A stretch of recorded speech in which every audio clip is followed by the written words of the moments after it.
të përshtatshme, të përmbushura në mënyrë që të shfrytëzohen për qendër votimi. Siç e dini, pjesa dërmuese e qendrave të votimit janë objektet shkollore, të cilat shërbejnë do thotë edhe për procesin mësimor. Në përgjithësi gjatë ditës së zgjedhjeve do të kemi 948 qendra të votimit, të cilat do të jenë të hapura për të pritur votuesit, dhe nga ky numër i përgjithshëm prej 948 qendrave të votimit, në 910 prej tyre me 2571 vendvotime do të zhvillohet votimi rregull, ndërkaq në 38 qendra tjera të votimit me 54 vendvotime do të mundësohet votimi me kusht. Kemi pas në vazhdimsi edhe ankesa prej palëve të tjera në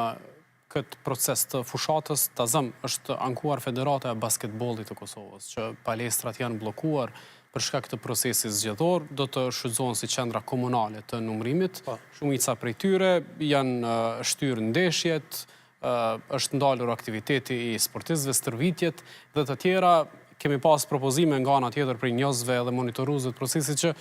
ndoshta herëve të tjera të shfrytëzohen objekte private, salla dasmash dhe këto të tjera. A ka buxhet KQZ-ja për gjëra të tilla apo mund të ketë zgjidhje të ndërmjetme mes?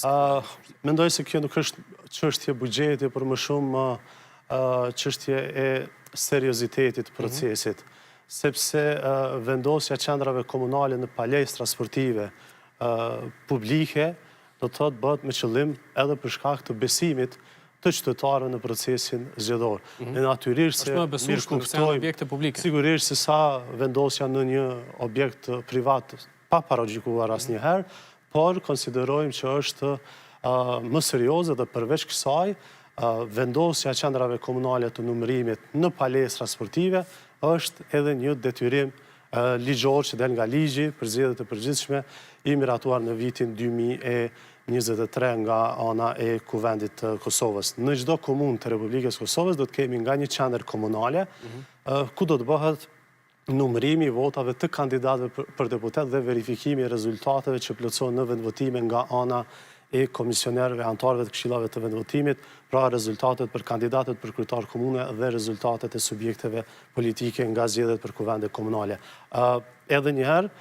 ne e kuptojmë shqetësimin e organizatave, e federatave sportive, por për KQZ-n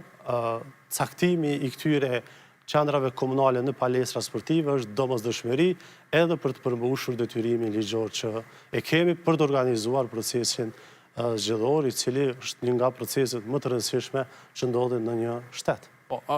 E rëndësishme të dielën është sidomos për krejt qytetarët që dëshirojnë të ushtrojnë këtë drejt demokratike dhe obligim qytetar, pak a shumë kemi quajtur kështu në vazhdimsi, është ta dinë se ku të votojnë. A mendoni që shumica e votuesve tashmë i kanë informacione dhe qysh jeni duke e sqaru këtë për secilin votues që dëshiron ta di vendin dhe vend votimin ku? Gjatë kësaj periudhe 4 mujore përgatitore jemi munduar vazhdimisht